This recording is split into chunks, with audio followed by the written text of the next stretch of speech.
Pleasure to meet you, Mr. Alistair Willoughby, and congratulations on becoming a new county councillor for Labour. Thank you.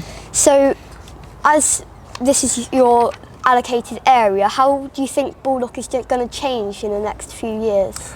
Well, it's going to dramatically change in some ways. Obviously, we're going to have a lot more housing built. We're going to have a lot of changes to things like our roads, our community assets, and hopefully we'll see more investment in that. But in some ways, what we're hoping is that some things will change the same. So the way that our community engages with the town, we're hoping will stay the same. And I'm involved in a lot of our community events in the town, and they do really great things. They bring people together and they make people very happy. So yeah. And obviously, because of all the new infrastructure, they'll be digging up land. So what do you think about that? So obviously, when the Greenbelt was first thought of as a means to go around towns and villages and cities, it really was designed for stopping what's called urban sprawl. So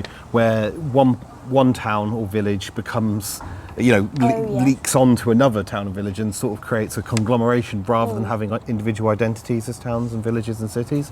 But now it's become a little bit more to do with the environment as well.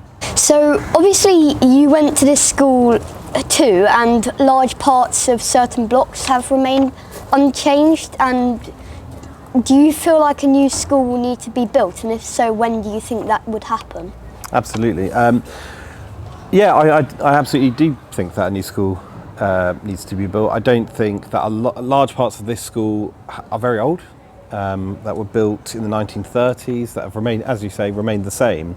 And for every conversation I've had, both with your head teacher, Mr. Hutchins, and with people throughout the town, with the development partner of the county council, various council officers, I think we all agree that a new school does need to be built.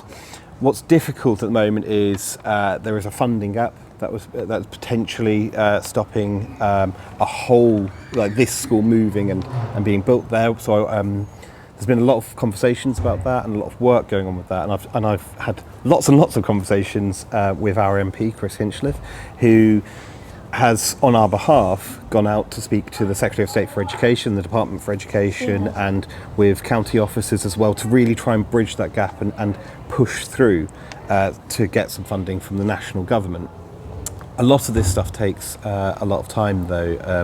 So I think we all agree that the best way forward is that Knights Templar is built anew on what's called the BA3 site, so that's to the south of Cllr Common.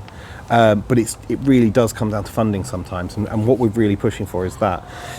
What it does mean, though, is that the school, realistically, a new school won't be built for, at least 7, 8, maybe a decade, because the demand won't be there.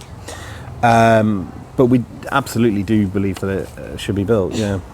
And that may be a problem because we have certain repairs that need doing. Do you think there would be more space if a school was built elsewhere? I think so, yeah, because at the moment, as I understand, this is approximately what's called 7 forms of entry. So that's a certain amount of students, and I'm afraid I'm not going to be able to tell you the exact amount off the top of my head.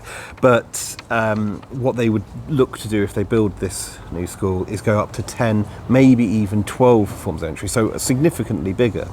Yeah. So yeah, and I think we're going to need it because we're going to have a lot more kids.